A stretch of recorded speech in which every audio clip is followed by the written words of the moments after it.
Hôm nay cuối tuần ta đi rong chơi, trên chiếc vi dành im như xe hơi đi vô quần ba lô xinh xinh.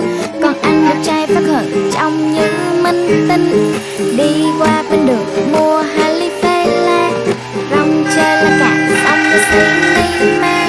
Phim xem nghe nhạc nhưng đâu có sao, dù sao thì đi nơi nào ta vẫn luôn có nhau. Trời đất bao la tình yêu chan hòa, dù ở đâu xa thì anh